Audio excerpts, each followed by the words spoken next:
Hola, espero que todos ustedes estén bien. Mi nombre es Dino José Díaz Aristi y le estaré hablando sobre el capítulo 9 del libro Materials Engineering, Science, Processing and Design, el cual es el capítulo 9 de este libro. Este capítulo es Shackle, Rattle and Roll, Slightly Loading, Damage and Failure. Antes que todo, para poder comenzar, les tenemos que ir a los inicios. Todo esto comenzó gracias al ingeniero alemán August Wörth, quien fue contratado para estudiar los fallos de los vagones, ayudando a sus ensayos hacia establecer las características de lo que hoy llamamos fatigas. Wörth claramente mostró lo que fue la fatiga, que esta ocurre mediante el crecimiento de rupturas desde defectos de superficie hasta que el producto no pueda soportar más la carga aplicada. La historia la fractura puede ser entendida desde el estudio desde la superficie de la fractura. Entonces, ya siguiendo sobre esto, los materiales también se cansan y si se les someten a lo que son esfuerzos repetidos, como consecuencia, esto van a lograr a fallar. En este capítulo les estaremos hablando sobre las energías que se disipan y de los daños y fallos que se pueden producir cuando los materiales se han sometido a cargas. También cuando los materiales se someten a cargas cíclicas y repetitivas. Incluso cuando una amplitud de los sitios es muy pequeña, se produce cierta disipación de energía o amortiguación. Las amplitudes mayores provocan lo que son una lenta acumulación de daños, un poco en cada ciclo, hasta que se alcanza un nivel crítico que en la que se forma una grieta y los ciclos continuados hace que la grieta crezca y crezca hasta llegar a lo que sería a una falla repentina, como se puede observar en la imagen que tenemos en la cosa. Se comenzó con lo que fue con una primero con una falla muy pequeña, con una fractura muy pequeña hasta llegar a la falla. Para Agus Weller poder realizar lo que fue encontrar esto, él lo que realizó fue una investigación, fue por el de una investigación de una locomotora, la cual se produjo un accidente o un descarrilamiento en el 19 de octubre de 1975. Esta fue la ruta Salzburgo. La causa del descarrilamiento de esta locomotora fue la ruptura de una rueda, pero no se sabía por qué había pasado, ya que esa no había resistido lo que era una carga giratoria permanente. A partir de ese estudio, el hecho de que el material tenía lo que era una resistencia menor cuando se cargaba cíclicamente aún no se conocía. Por lo tanto, esa correlación fue descubierta precisamente por August Wörth, en el que su trabajo sobre la fatiga presenta la primera investigación sistemática de las curvas S y N que estarán viendo adelantemente y que caracterizan el comportamiento de la fatiga mecánica en los metales en los materiales. Entonces, hablando sobre el siguiente tema, que es vibración y resonancia, el coeficiente de amortiguación, algo que me gustaría decir primero es que ningún material es tan perfecto, ya que siempre se pierde algo de energía en un ciclo de carga y descarga.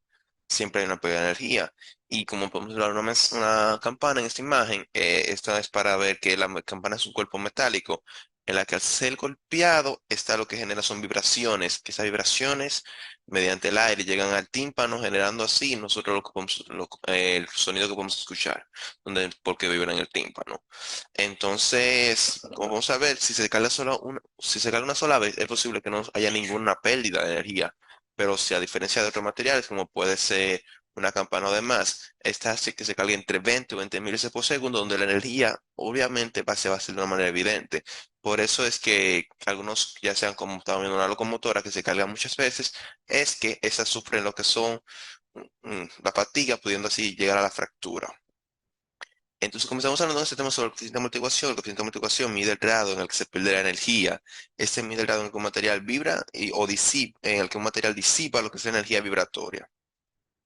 Si un material elástico está cargado, la energía se almacena y si se descarga, la energía se disuelve, se devuelve. Entonces algo que cabe destacar es que la energía que se devuelve es ligeramente menor, habiendo siempre esta pérdida de la que estábamos hablando anteriormente. Esta diferencia que estábamos hablando de lo que se estábamos hablando como el coeficiente de pérdida, y esta es la fracción de energía elástica almacenada que no se disuelve la carga. Si buscamos materiales como para campana, elegimos siempre lo que son lo que tiene un coeficiente menor, es decir, para tener una menor pérdida, mientras si quieres amortiguar algo son las vibraciones, se busca lo que es que tengan un coeficiente alto. Ya hablando sobre la fatiga de los materiales es un proceso de daño que se produce en los elementos mecánicos cuando se someten a lo que son a cargas variables. Incluso, aunque estas sean varias veces inferiores a las que se producirían la rotura ante una carga constante. Este puede definirse como un proceso de cambio estructural permanente, progresivo y localizado que se produce en algún punto de un material sujeto a condiciones que se producen mediante tensiones y deformaciones fluctuantes. Y esta se puede determinar mediante la apreciación de grietas y la fractura completa después de un número suficiente de fluctuaciones. Aunque poder determinarla antes de que pase eso es sumamente difícil. Los ejemplos de fallas, de fatigas, se pueden encontrar en muchos lugares, ya sea en sistemas mecánicos o demás. Desde los ferrocarriles hasta los aviones pueden encontrarse lo que son fallas de fatiga, también pasando por los automóviles, barcos o muy diversas máquinas empleadas en la industria de la agricultura, ya sean máquinas de las industrias y demás. En los últimos años, son también frecuentes los fallos por fatiga en equipos electrónicos, ya que son sometidos a variaciones de temperatura durante su funcionamiento. Podemos observar que no solamente se realizan mediante falla mecánica, sino por falla de temperatura, ya que los ciclos térmicos generan lo que son tensiones variables en los materiales que producen un daño progresivo, siendo esto una característica por los fallos de fatiga de su espontaneidad. Ya hablando sobre en la parte mecánica, las vibraciones de baja amplitud no causan lo que son daños permanentes en los materiales. Sin embargo, si se aumenta la amplitud, el material empieza a sufrir lo que es una fatiga. La tensión cíclica endurece el material y el material le provoca daños en forma de marañas y de dislocaciones que se acumulan en una grieta y crece así hasta alcanzar lo que es un tamaño crítico para la fractura. En las fracturas de alto ciclo, las tensiones siguen siendo generalmente elásticas y pueden ser muy por debajo del esfuerzo de fluencia. No obstante, se forman grietas que provocan el fallo. La grieta se desarrolla y provocan el fallo, aunque tardan muchos ciclos en hacerlo. La mayor parte de la vida a fatiga se emplea en generar grietas. Su crecimiento hacia el fallo solamente se produce al final, ya que esto prácticamente, como se van generando grietas pequeñas, el fallo se va a producir al final cuando realiza una ruptura completa. A esto es lo que se llama a una fatiga de iniciación controlada, porque comienza prácticamente por grietas pequeñas hasta lograr su rotura. Algunas estructuras presentan grietas del primer momento o no son tan críticas para la seguridad que se suponen que tienen pequeñas grietas. En este caso, no hay una facilitación, ya que la vida útil de la fatiga está controlada por la propagación, es decir, por la vida útil controlada por la propagación, es decir, que depende de la velocidad del crecimiento de la grieta. Pasando ahora a lo que son las fases de fatiga, prácticamente tenemos que son tres fases, como se puede observar en la imagen, la de iniciación, la propagación y la de rotura. La de iniciación es la primera, donde una o más grietas se desarrollan en un material. Las grietas pueden aparecer lo que son en cualquier punto del material, pero en general ocurren alrededor de un material de alguna fuente de concentración de tensión y en la superficie exterior donde las fluctuaciones de tensión son más elevadas. Las grietas pueden aparecer por muchas razones, ya sea por imperfecciones de la estructura microscópica del material, rayaduras, arañazos, muescas y entalladas causadas por la herramienta, entre otras cosas. En los materiales frágiles, el inicio de la grieta puede producirse lo que son por defectos de materiales, poros, esos son los poros o inclusiones y por discontinuidades geométricas, mientras que en la fase 2, que es la fase de propagación, alguna o todas las grietas crecen por el efecto de cargas, además de que las grietas generalmente son finas y de difícil detección, aun cuando se encuentran próximas a producir la ruptura de la pieza, mientras que en la última, que es como podemos observar en la parte de la imagen, que no ya está sufriendo el fallo, la ruptura, la pieza continúa deteriorándose por el crecimiento de la grieta, quedando tan reducida la sección neta de la pieza que es incapaz de resistir la carga desde un punto de vista elástico, produciéndose lo que es una rotura por fatiga. Pasando a lo que es a las limitaciones del análisis de fatiga, es que los fundamentos para la predicción de la vida de la fatiga se basan en propiedades del material obtenidas en el laboratorio ensayando con pequeños espécimes sujetos a cargas dinámicas hasta que se parten o aparece la primera grieta. El método de tensión de formación, cual puede observar que es la gráfica que tenemos aquí, esta asume la vida del espécimen del laboratorio, se puede relacionar con la vida de la estructura real. Es más, se asume que las cargas utilizadas de la estimación de la vida de fatiga de la estructura son tensiones locales o deformaciones locales en posiciones críticas. Dado que los fundamentos del análisis de fatiga están basados en datos empíricos, considerar los siguientes puntos ante la relación del análisis de fatiga son los siguientes. Si se utilizan propiedades del material publicados en tablas, debe tenerse en cuenta que las condiciones de ensayo utilizadas para obtener esos datos. Debemos asegurarnos de que las condiciones corresponden al problema de que se está investigando y que se incluyen los procesos utilizados para fabricación de material y las mismas condiciones del ensayo. También verificar lo que es la validez de las cargas y su aplicación correcta. Entonces aquí como podemos observar están lo que son la tensión máxima, la tensión mínima, la tensión media, la razón de tensión, la razón de amplitud, que son datos que se deben tomar en cuenta a la hora de determinar fatiga. También que son, ¿sabe? Para realizar lo que es el análisis de fatiga. Bueno, ahora estaremos hablando sobre la fatiga de alto ciclo y las curvas SN. La fatiga de alto ciclo indica lo que es el límite de carga que puede soportar un material en carga cíclica sin mostrar signo de fatiga o fallos significativos. La fatiga de muy alto ciclo se determina en el ensayo de fatiga. Una muestra se somete a lo que son esfuerzos cíclicos con una amplitud, como podemos observar, de delta esfuerzo sobre 2 en torno a un valor medio de esfuerzo M medio y se registra el número de ciclos para provocar la fractura. Como podemos observar esas dos fórmulas que podemos observar, donde está esfuerzo A, que es igual a delta esfuerzo entre 2 que es igual al esfuerzo máximo en el esfuerzo mínimo sobre 2 mientras que el esfuerzo medio es igual al máximo más el mínimo entre 2.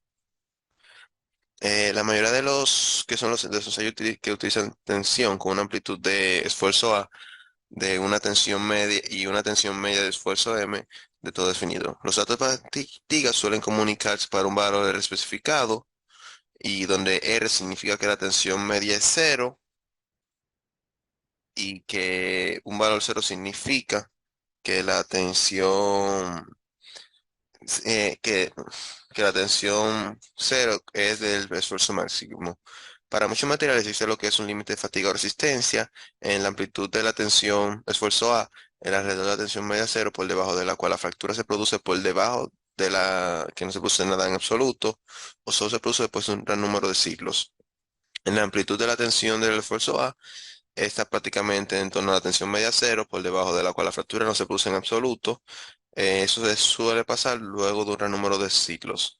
El diseño contra la fatiga de altos ciclos es muy similar al diseño de resistencia limitado, pero con las tensiones máximas limitadas por el límite de resistencia de un esfuerzo E de un límite elástico. Aquí podemos observar lo que es prácticamente la curva SIN, en donde esa tiene lo que son tres trayectorias o sea, tiene tres partes, se divide en tres partes, la trayectoria de la curva SN, el área de fatiga, donde la trayectoria horizontal de la curva SN está lo que la resistencia indica lo que es la resistencia pronunciada, la fatiga de ciclo alto o fatiga de largo plazo, que aparece a menudo en aceros ferrosos, luego una posterior caída de la curva, en esta posterior caída de la curva aparece a menudo en un acero austetínico o aluminio, y después de una trayectoria horizontal se produce una caída de curva aproximadamente de 10 ciclos, donde se ven los defectos internos, donde estos se provocan por fisura debajo de la superficie. Los experimentos muestran que que la vida fatiga del alto ciclo aproximadamente está relacionada con el rango de tensiones mediante la ley de Barking, donde la ley de Barking prácticamente es una ecuación que relaciona la ley de potencia que describe la relación lineal entre los ciclos de tensión aplicados en el eje Y y el número de ciclos hasta el fallo en el que el eje X está estresada en una escala logaritmo-logaritmo, donde como podemos ver la primera fórmula del delta esfuerzo, NB, donde B y C son constantes, B es el valor pequeño, típicamente entre 0.7 y 0.13, dividiendo el delta esfuerzo por el módulo se obtiene lo que es un intervalo de información, que sería el de deformación unitaria, que es la que llamo, como podemos ver en la siguiente fórmula. Mientras que la fatiga de bajo ciclo, este se determina en el ensayo low cycle fatigue. En este rango los materiales y componentes están sometidos a lo que es a una carga tan elevada que durante el ciclo se producen deformaciones plásticas y se produce una ruptura prematura del material. Cuando un componente está sujeto a fatiga de ciclo bajo, se deforma plásticamente repentinamente. Por ejemplo, si una pieza se cargara en tensión hasta que se deforme permanentemente, esta se consideraría a un medio ciclo de fatiga baja o de ciclo bajo. Para completar un ciclo completo, la pieza necesitaría deformarse de nuevo a su forma original. En la fatiga de bajo ciclo, esta prácticamente la tensión máxima supera a lo que es el límite elástico, por lo que al menos inicialmente toda la muestra es plástica, de que el movimiento por deformación aumente la resistencia, toda la muestra es plástica. Aquí usamos lo que es la ley del Dr. Colfin, donde el delta que podemos observar significa el rango de deformación plástica de formación total, El exponente con phi C, que es el C que vamos a aquí, es mucho mayor que el de Baskin, ya que normalmente el de Baskin va a 0.05. Estas leyes desarrollan o describen, mejor dicho, adecuadamente el fallo por la fatiga de componentes no arrestados, ciclados a amplitud constante alrededor de una tensión cero. Mientras que en la siguiente forma que podemos observar, el esfuerzo del esfuerzo M, está donde el esfuerzo TS es de la tensión-reacción, donde una corrección al rango de tensiones, mientras el aumento del esfuerzo medio hace lo que es un pequeño rango de tensiones que son dañinos, que son dañinos, y mientras que el rango de tensiones va corrigiendo, entonces el rango de tensiones corregido puede entonces enchufarse en la ley de Baskins.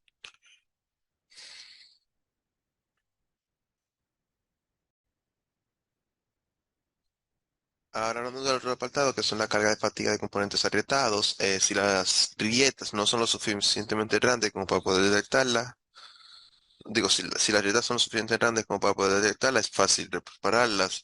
Sin embargo, si no lo son, no es fácil repararlas, ya que es difícil de poder encontrar. Por lo tanto, se diseña de una manera teniendo en cuenta que se generarían estas. En la fabricación de grandes estructuras como puentes, barcos, plataformas petrolíferas, recipientes a presión, turbinas, puentes, grietas y otros defectos no pueden evitarse este tipo de grietas. Entonces, para poder, como estamos hablando, todos los ensayos no destructivos para tu tarjeta tienes un límite de resolución. Entonces, si no podemos ver o no se encuentra una grieta larga que se pueda determinar según por el límite de resolución, es necesario suponer que existe una grieta inicial y diseñar la estructura a partir de esta para que así sobreviva un gran número de cargas y que ésta no sufra una rotura o fractura de una manera rápida. Entonces, ya hablando sobre como que hemos observado, esta es la gráfica de relación, donde se observa que esta C está en base en el eje Y está el Andrews Limit y en el eje X está en Tension Strengths. Ambos están en megapascales, donde que según vamos observando, según va aumentando el Tension Strength, van aumentando también lo que es el Andrews Limit, en el cual esta prácticamente no indica que son los materiales que tienen lo mayor Tension Strength, también tienen el mayor el mayor Endurance Limit. Ya siguiendo con lo que es profundizando, lo que es los orígenes de la amortiguación y la fatiga, hablando ya de la amortiguación de materiales, el coeficiente de pérdida de energía mecánica. En este existen muchos mecanismos para la amortiguación de los materiales. Algunos están asociados a lo que es prácticamente al proceso que tiene un constante tiempo específico. Entonces la pérdida de energía se centra alrededor de una frecuencia característica. Otras son independientes de la frecuencia en la que se absorbe la energía a todas las frecuencias, mientras que los daños por fatiga y grieta, una muestra perfectamente lisa, es que sin cambio de sección y que no contenga inclusiones de agujeros o grietas, sería inmune a la fatiga siempre que la tensión máxima ni la mínima superen su límite elástico, pero esa es una visión prácticamente inalcanzable, ya que las imperfecciones pequeñas, por pequeñas que sean, pueden ser mortales. Aunque los niveles de general de tensión por debajo del límite elástico y las tensiones aumentadas localmente pueden provocar la inversión de deformación plástica. Ya hablando sobre la manipulación de la resistencia de la fatiga, la vida útil de la fatiga se mejora eligiendo los materiales resistentes, asegurándose de que contengan el menor número de posibles de defectos y dándoles una capa superficial en la que las tensiones internas sean de compresión. Aquí cabe lo que es una fórmula que dice que donde F es igual a inverse limit en unit strength, que esa es una relación donde para mejor elegir los mejores materiales y asegurándose de que algo que hay que tener en cosa de que hay que asegurarse de que tenga el menor número posible de defectos, ya que se ha hablado que las aleaciones limpias con composiciones cuidadosamente controladas que se filtran en un estado líquido para eliminar partículas no deseadas, en estado sólido pueden originar grietas, que en estado sólido pueden originar grietas por fatiga. Entonces, los ensayos no destructivos con rayos X o ultrasónicos estos detectan lo que son las fatigas, lo que podrían ser fatigas peligrosas, mientras que proporcionar una tensión superficial de comprensión. Este es el siguiente tema, que es, en este se habla que las grietas solo se propagan durante la parte de tracción de un ciclo de tensión, compresión, que hacen prácticamente que las caras de la grieta se junten y cierren. Las grietas por fatiga suelen empezar prácticamente en la superficie, por lo que si se puede aplicar una tensión interna de compresión a una fina capa superficial, cualquier grieta que se inicie en ella quedará bloqueada. Entonces también que cualquiera que permanezca será cerrada también cuando la tensión media de toda sección sea de reacción. Esto se consigue mediante los tratamientos de que compresión plástica de la superficie mediante el rellenado. Y algo que es importante ya para ir cerrando el tema, que serían las recomendaciones para los diseños de fatiga. En la imagen que podemos ver a la derecha, en esta se observan cómo serían las maneras ideales para diseñar diversas maneras que son para reducir lo que son las concentraciones de tensiones, ya que al reducir las concentraciones de tensiones, la fatiga va a ser menor debido a que la tensión es menor. Entonces, la mejor práctica o recomendaciones para diseños a fatiga, que vayan a estar sometidos a fatiga, es reducir o eliminar las cargas cíclicas, reducir operaciones, usar velocidad de rotación más baja, reemplazar piezas de forma regular, seleccionar materiales tolerantes a cargas cíclicas, reducir o eliminar concentraciones de tensiones severas, especificar los procesos de fabricación que dé resistencia a la fatiga, ya sea trabajo en frío o granellado, especificar tratamientos térmicos que aumenten la resistencia a la resistencia a la fatiga, sobredimensionar las piezas para reducir niveles de tensión y precargar las piezas para convertir cargas cíclicas en cargas permanentes. Esto se precarga mediante como tornillos. Así que hasta aquí mi presentación. Muchas gracias a todos ustedes y esta fue la presentación sobre el capítulo 9 del libro que fue asignado. Mi nombre es Fitman Díaz. Un placer.